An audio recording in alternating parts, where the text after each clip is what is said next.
এখন আমি আমার রুমে বসে দেখতেছিলাম টিভি চ্যানেলগুলোতে কিন্তু কেউ অনেককে জিতে যাচ্ছে, অনেক কত ভোট পেয়েছে দেখে এরা তাদের প্রাইভেট সোর্সে দিচ্ছে। This is not official result.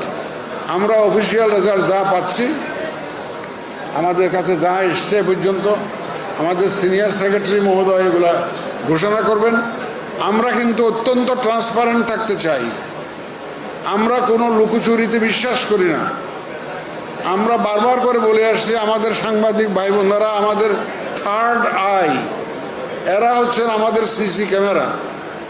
এদের ক্যামেরার তলে আমরা সব কিছু সমাধান করতে চাই।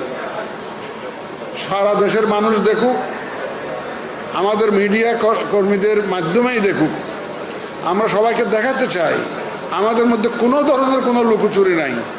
আমরা সম্পূর্ণ ট্রান্সপারেন্ট একটা নির্বাচন দেওয়ার চেষ্টা করেছি।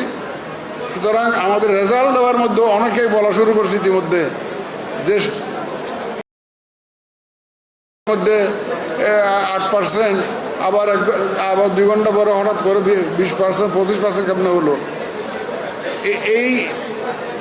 এইগুলো তো এই বিতর্ক তো অতীতে ছিল, আর অতীতে তো সন্দেহজনক অনেক কাজ হয়েছে। এখন আপনারা এই প্রশ্ন করবেন না। আমার যে 42,000, 42,500 যে সেন্টার, যে কয়টা সেন্টারের পাচ্ছি আমরা সেগুলা মোটামুটিভাবে যুগটুক করে দিচ্ছি, রেজাল্ট দিচ্ছি।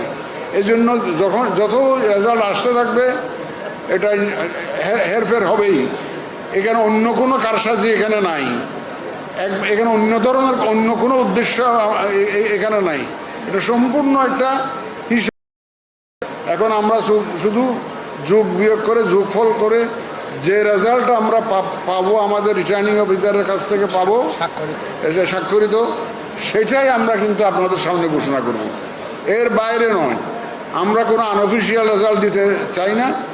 আমাদের যে রিটার্নিং অফিসার স্বাক্ষর করে যে রেজাল্টটা আমাদেরকে দিবেন, কেন্দ্র থেকে যেগুলো উঠে আসবে সেই রেজাল্টটা আমাদের ঘোষণা করা হবে আমাদের পক্ষ থেকে।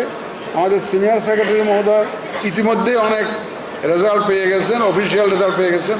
এখন আমি ওনাকে অনুরোধ করবো, এটাও আনঅফিসিয়াল, এটাও আনঅফিসিয়াল।